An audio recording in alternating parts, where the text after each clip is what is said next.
할렐루야. 오늘도 하나님의 크신 은혜가 예배하는 저와 여러분들 가운데 함께 하시기를 주님의 이름으로 축복하고 축원합니다. 오늘 저는 본 말씀을 중심으로 예수의 손에 닿은 인생, 예수의 손에 닿은 인생이라고 하는 제목으로 함께 은혜를 나누고자 합니다. 마태복음 5장, 6장, 7장을 산상순이라고 하지요. 왜요? 5장에 보면 예수께서 산에 올라가셨다 이렇게 말씀하고 있고, 그 산상수훈의 마지막은 예수가 산에서 내려오셨다라고 하는 말씀으로 매듭이 지어지거든요. 산상수훈의 목적이 뭡니까? 하나님의 나라를 말씀으로써 가르치고 전파하시는 것입니다. 말로만요? 말로만 하나님의 나라를 전파하셨다고요? 아닙니다. 그래서 8장, 9장 두 장에 걸쳐서 예수님이 실제로 그 하나님의 나라 역사, 하나님의 나라가 어떻게 이 땅에 그대로 적용되고 실행되는지에 대해서 보여주신 사건이 있는데, 예수님의 10가지 기적에 관한 이야기입니다. 첫 번째 그 기적에 관한 이야기는 우리 부목사님께서 대예배 때 설교해 주셨고, 그 두 번째부터 지금 계속 말씀을 나누고 있는데, 오늘 본문의 말씀이 세 번째 기적에 해당되는 말씀이에요. 어떤 내용이죠?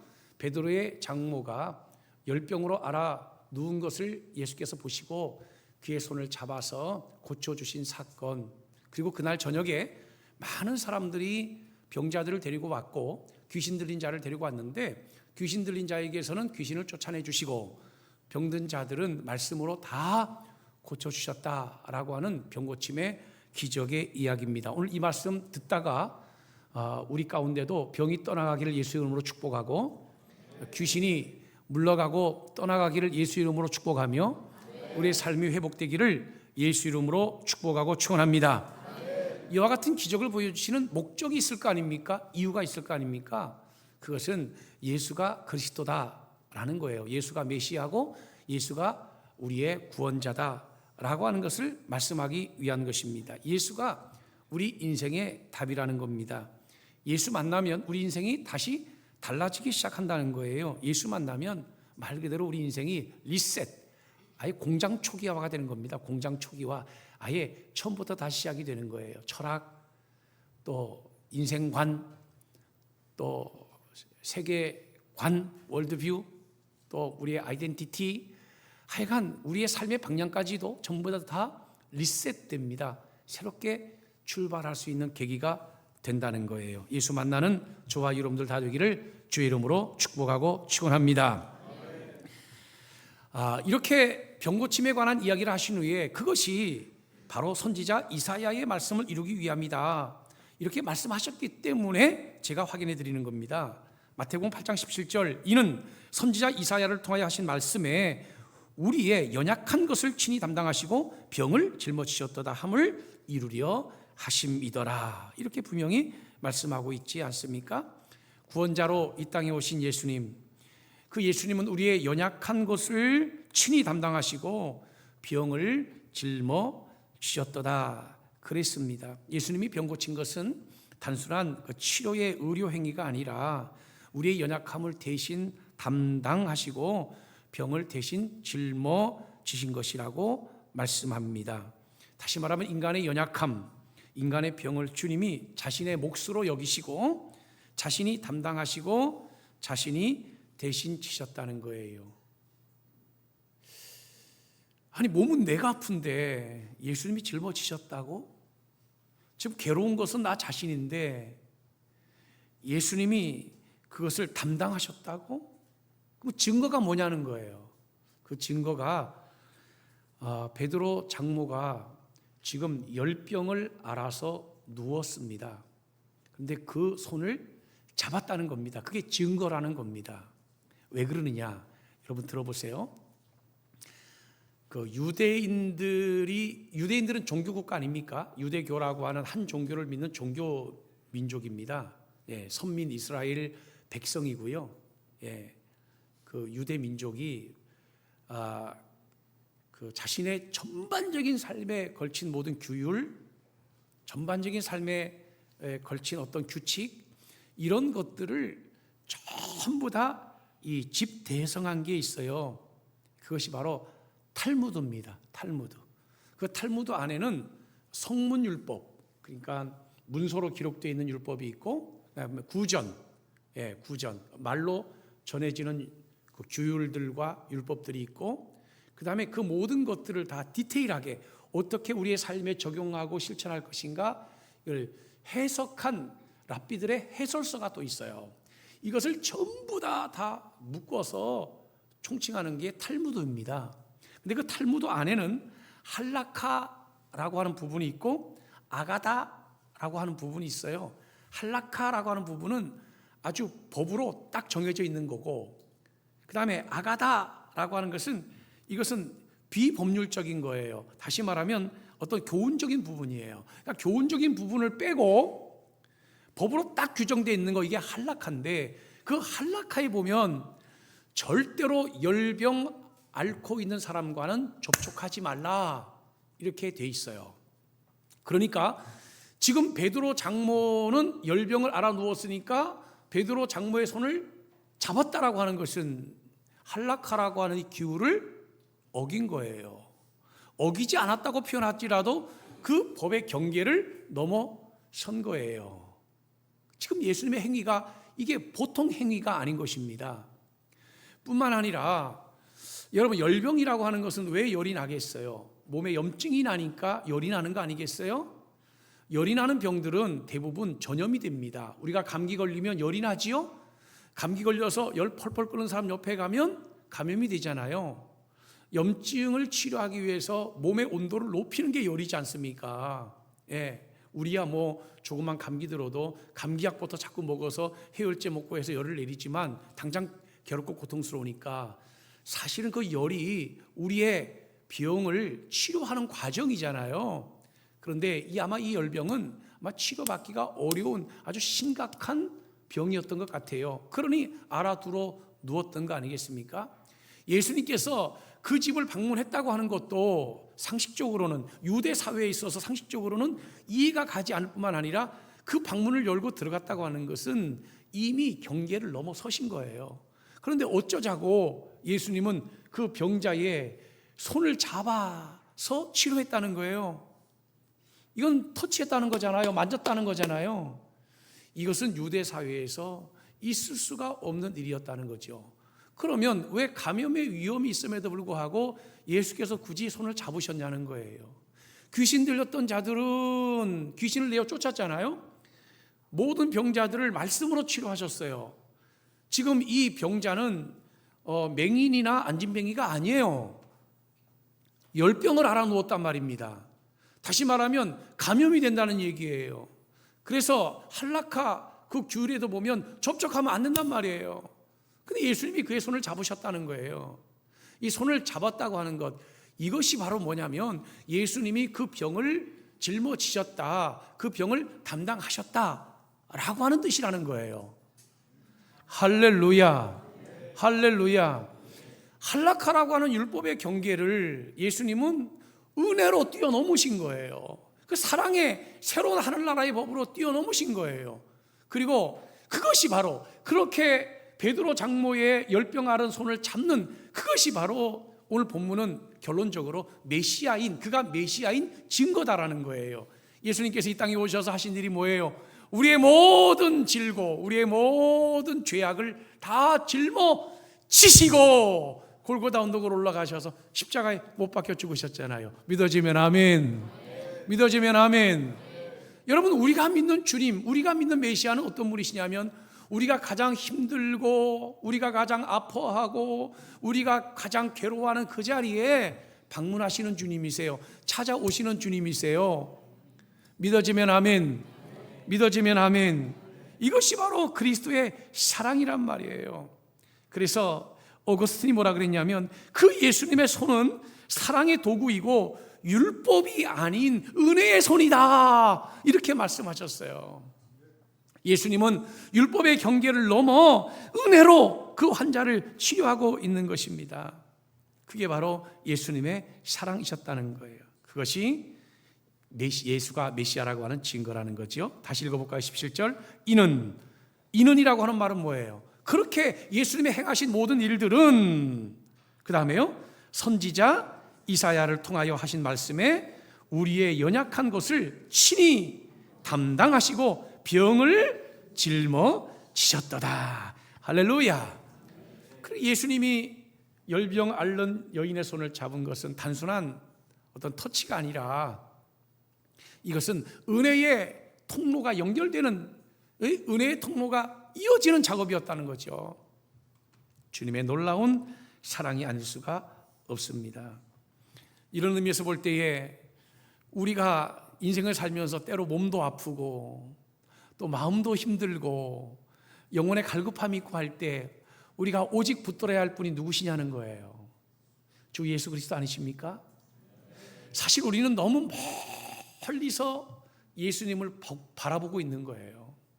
우리는 너무 멀리서 예수님을 믿고 있는 거예요. 예수님은 우리 가운데 가까이 오시길 원하시고 우리와 만나시기를 원하시는 거예요. 우리가 믿는 메시아 예수가 누구냐? 찾아오시는 분이시고요, 우리가 가장 힘들고 어려울 때 우리에게 들어오시는 분이세요. 그리고 우리와 가까이 하시길 원하시고 우리를 만지시는 분이에요. 우리 그 신학을 하는 사람들은, 신학을 했던 사람들, 또 신학을 하는 사람들은 그 만남의 신학이라고 하는 게 있어요.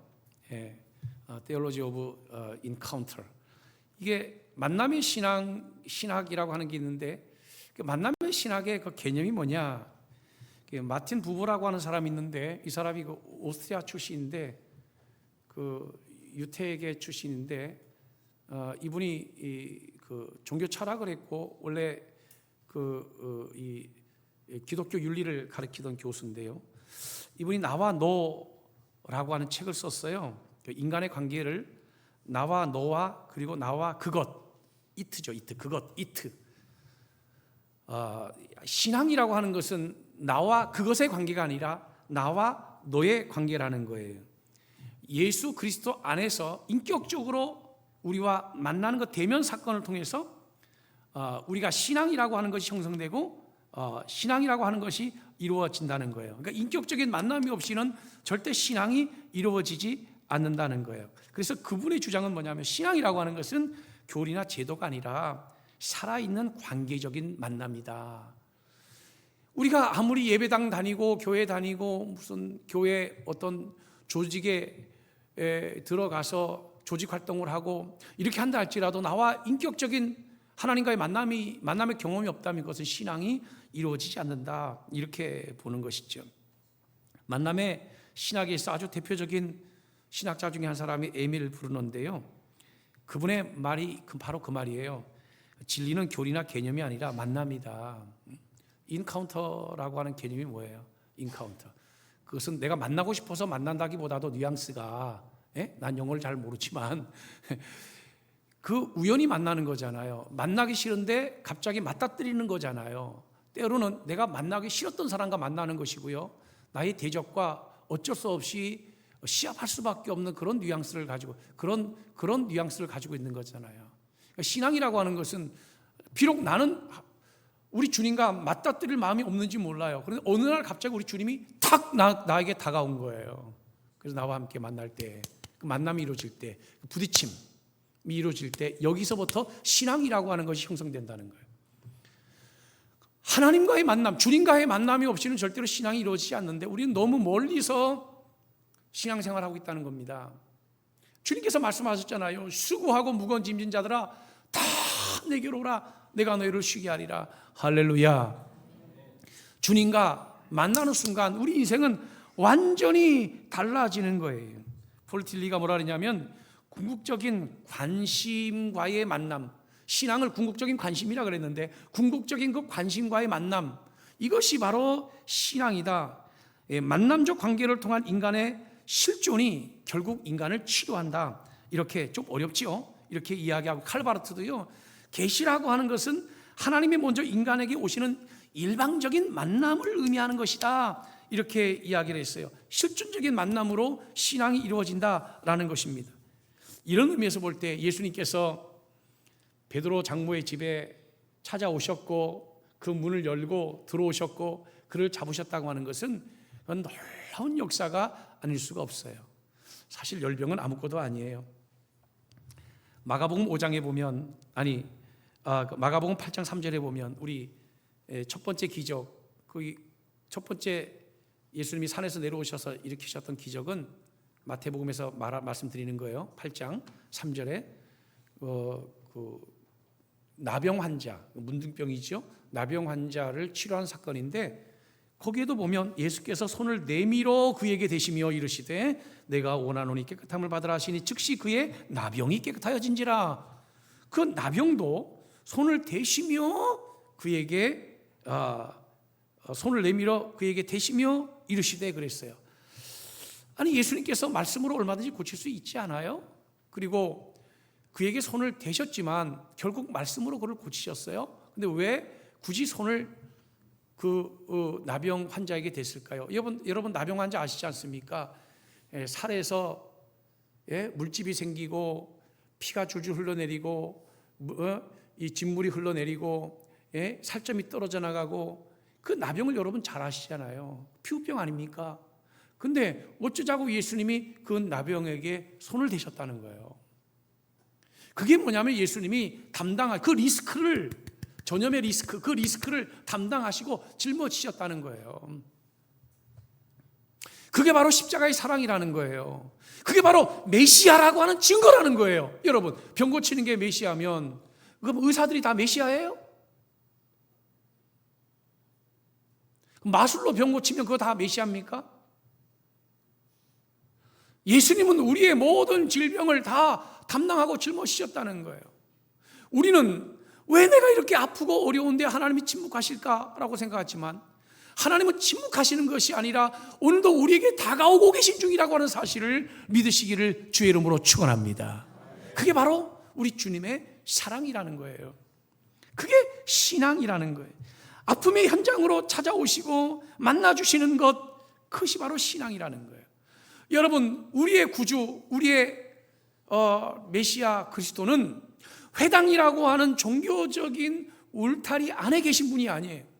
그 회당이라고 하는 종교적인 어떤 그 울타리 안에만 갇혀 계신 것이 아니라 그 경계를 넘으셔서 당시에는 문을 열 수 없는 베드로 장로의 방문을 여셨다는 거예요. 그게 바로 우리 주님이라는 거예요. 이게 바로 성육신의 주님의 사랑의 의미라는 거예요. 그것이 바로 메시아라고 하는 증거라는 거예요. 그래서 예수께서 당신의 메시아됨을 증명하기 위해서 오늘 세 번째 기적을 우리에게 보여주고 계신 거예요. 내가 산에서 말로만 하나님의 나라를 전파하는 것이 아니라 그 하나님의 나라가 어떻게 너희에게 임하고 있는지를 보여주겠다. 내가 메시아인데 내가 모든 경계를 넘어서 내가 열병 앓는 여인의 손을 잡았다. 그것이 바로 병을 짊어지는 것이고 너희들의 연약함을 감당하는 것이고 그것이 바로 내가 메시아인 증거다. 이렇게 오늘 본문의 결론을 내리고 있는 것이 본문의 말씀이라는 거예요. 할렐루야, 할렐루야. 이런 의미에서 진짜 신앙이라고 하는 것은 뭐냐? 자, 신앙이라고 하는 것은 만나기 싫은 사람 만나는 거죠. 또 보기 싫은 사람 보는 거고요. 함께 하기 싫은 사람과 함께 하는 것이고요. 함께 가기 싫은 사람과 함께 가는 것이고요. 아멘 하기 싫어도 아멘 하는 것이고요. 맞닥뜨린다고 하는 거. 인카운터가 뭐예요? 그냥 내가 원치 않아도 딱 맞닥뜨려 딱 마주하게 되는 거 아니겠어요? 아멘 하기 싫어도 좀 아멘 하면 은혜가 될 줄로 믿으시기를 바랍니다. 여러분, 우리가 그 예배 그러는데 사실 그 예배가 뭡니까? 예배는 제가 여러 번 설명드렸죠. 예배는 회복 시스템이다. 예배는 회복 시스템이다. 예배를 통해서 우리 주님과 더 가까이, 예배를 통해서 주님께 더 가까이 오게 되고 주님을 만남으로 하여 다시 우리의 삶을 회복하는 것이 예배잖아요. 그래서 예배 제대로 드리면 병도 낫고 어려운 마음도 풀리고 갈급한 영혼도 해소되고 할렐루야. 그래서 예배는 회복의 시스템이에요. 그런데 아이러니는 진짜 예배가 필요한 사람들은 예배 안 와요. 시험 들으면 예배 옵니까? 그럼 진짜 시험 들면 정말 예배가 필요한 사람이잖아요. 부부싸움 하면 예배 옵니까? 하필 주일 아침에 싸웠어.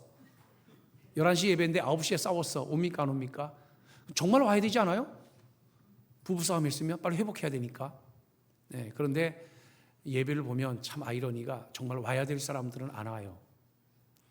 제가 저녁마다 여기 어울림 누리 그 운동장 가서 제가 운동을 자주 하곤 하거든요. 이렇게 돌아요. 그 8바퀴 도는데 4바퀴는 워킹 걷는 거고요. 또 4바퀴는 러닝이에요. 뛰는 라인이에요.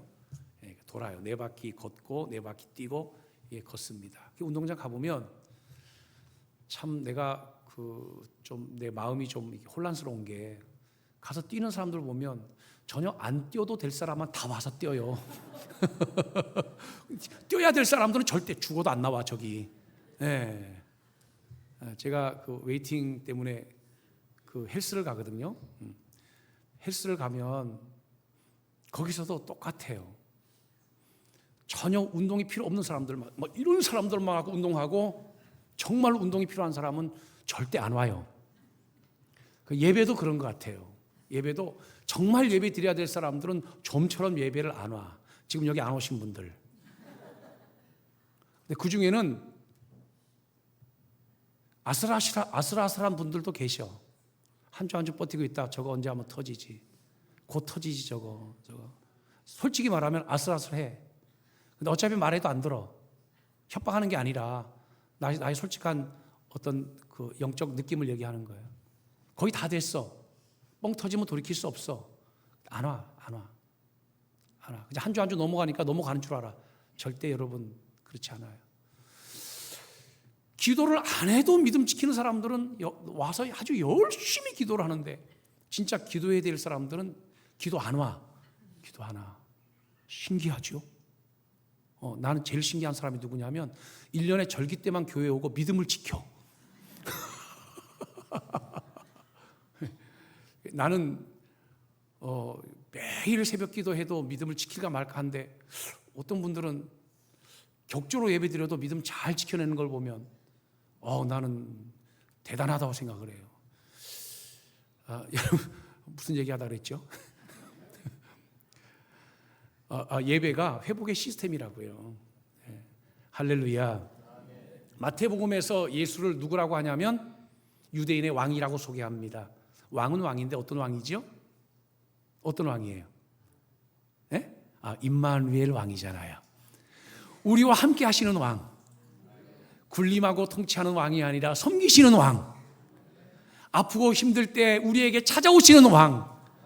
너무너무 아프고 고통스러울 때 우리의 손을 잡아서 일으키시는 왕. 그분이 바로 우리가 믿는 예수 그리스도 메시아인 줄로 믿으시기를 바랍니다. 예수님의 터치, 예수님의 손끝이 닿는 순간 우리의 모든 삶의 문제는 해결되기 시작하는 것이고요. 우리에게 기적은 출발되고 시작되는 것이에요.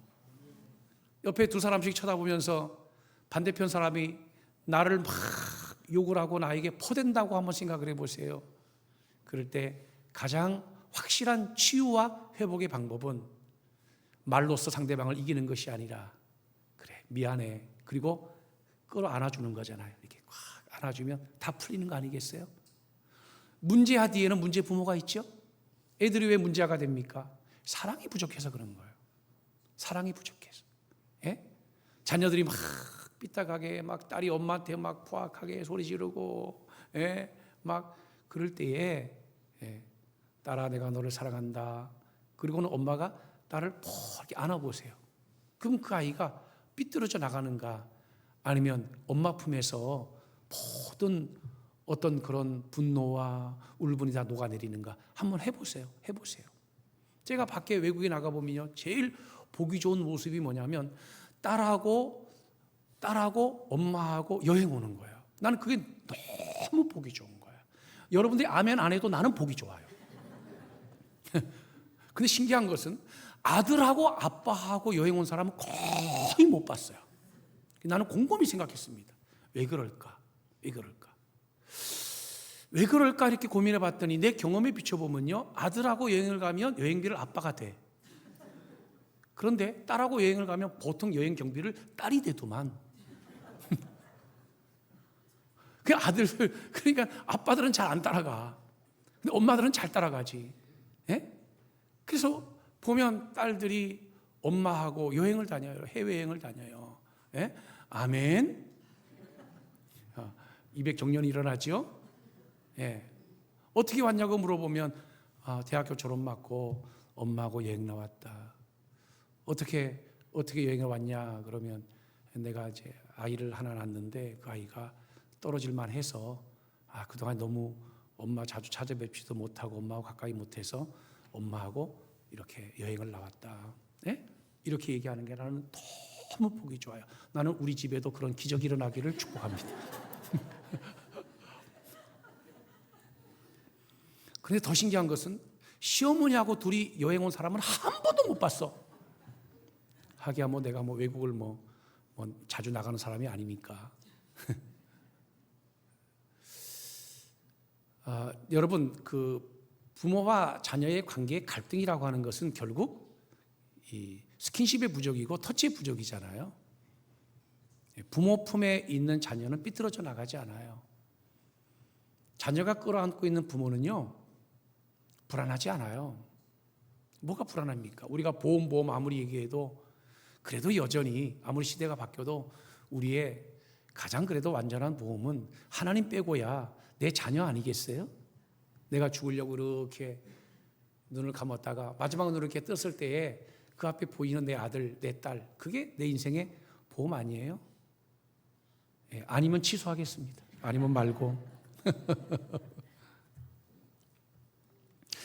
예수님의 그 터치가요, 우리 인생의 모든 문제들을 사실 다 해결하는 거예요. 예수님의 손길이 우리에게 닿는 그 순간 우리는 달라지기 시작하고 변화가 시작되고 우리에게 기적이 시작되고 우리에게 치유가 시작되는 거예요. 제가 왜 이 말씀을 여러분에게 강조하냐면 솔직히 우리의 신앙생활이라고 하는 것이 너무 주님과 멀리 있지 않냐 이거예요. 그렇지 않아요? 여러분 믿음이라고 하는 것은 구억만리 멀리 계신 하나님을 우리가 막연히 바라보는 것이 아니라 예배를 통하여 주님의 터치를 느끼는 것이고 예배를 통해서 우리 주님을 만나는 것이 그리고 우리 삶 가운데 우리 주님과 임마누엘 동행하시는 삶이에요. 할렐루야, 할렐루야. 예수님이 터치하신 게 무슨 예수님이 하나님이라고 하는 증거입니까? 메시아라고 하는 구원자라고 하는 증거입니까? 보세요 여러분, 성부 하나님은 성육신을 위해서 하나밖에 없는 독생자 외아들을 우리를 위해서 우리에게 보내주셨어요. 그죠? 예, 우리에게 보내주셨잖아요. 그게 바로 하나님이시잖아요. 우리 속으로 보내주셨어요. 이것을 성육신이라고 해요. 우리가 보내주신 분이 하나님이세요. 성부 하나님. 믿어지면 아멘. 그리고 그 예수님은 우리의 모든 질고와 죄를 다 짊어지시고 십자가에서 못 박혀 죽으셨어요. 대신 그 질고와 질병을 짊어지신 분이세요. 그래서 우리가 그 예수 이름으로 기도하면 안진병이도 일어나고 병자도 일어나는 거예요. 내게 은과 금은 없거니와 내게 있는 것으로 내게 주노니 곧 나사렛 예수 그리스도 이름으로 일어나 걸어라 하니 그가 일어서 걷기도 하고 뛰기도 하며 하나님을 찬미했다. 할렐루야. 그래서 예수 이름이 역사하는 거예요. 성령은요, 우리의 연약함을 도우시는 영이라고 하지 않았어요? 그러므로 예수가 우리의 아픔 가운데 찾아오시고 우리를 터치하신다고 하는 거, 우리의 아픈 손을 잡으신다고 하는 거, 바로 그것이 예수가 우리의 구원자, 메시아, 그리스도임의 증거라고 말씀하고 있다는 거예요. 할렐루야, 할렐루야. 그래서 헨리 나우엔이 뭐라 그러냐면 사랑은 말로 설명되지 않는다. 사랑은 손으로 닿는 것이다 그랬어요. 단순히 그냥 닿는 거 그게 의미가 아니라 은혜의 통로의 연결이라니까요. 그래서 초대교회는 늘 병자에게 손을 얹어 기도했어요. 마가복음 마지막 장 보세요. 너희가 병든 자에게 손을 얹은즉 병자에게서 병이 떠나가고 귀신이 내어 쫓으며 할렐루야. 독사의 독을 마실지라도 해를 받지 아니하며 할렐루야. 손을 얹을 때에 역사가 나타난다고 하는 것은 그것은 단순히 접촉을 말하는 것이 아니라 은혜의 통로가 연결된다는 거예요. 초대교회 이 베드로나 사도 바울 같은 경우에도 늘 안수하고 손을 얹어서 접촉해서 기도했죠. 그게 뭐예요? 예수님의 손길이 자신들의 손을 통해서 연장된다고 본 거 아니겠어요? 예? 오늘날 교회 공동체가 뭐냐? 오늘날 교회 공동체는 손길이 닿고 손을 얻는 공동체라는 거예요. 내가 가기 싫은 곳에 함께 가고 보기 싫은 사람 함께 보고 예? 또 앉기 싫은 사람 끌어안으면서 이렇게 이루는 공동체, 이것이 바로 하나님의 나라 공동체라는 거예요. 믿어지면 아멘. 그러면 주님의 손길이 닿을 때 이렇게 치유의 역사가 나타나고 은혜의 역사가 나타나는데, 치유와 은혜의 완성은 뭘까요? 베드로 장모가 열병에서 치료받은 이후에 그가 일어나서 제일 처음에 한 게 뭡니까? 주님께 수종 들었다 그러잖아요. 섬겼다는 겁니다.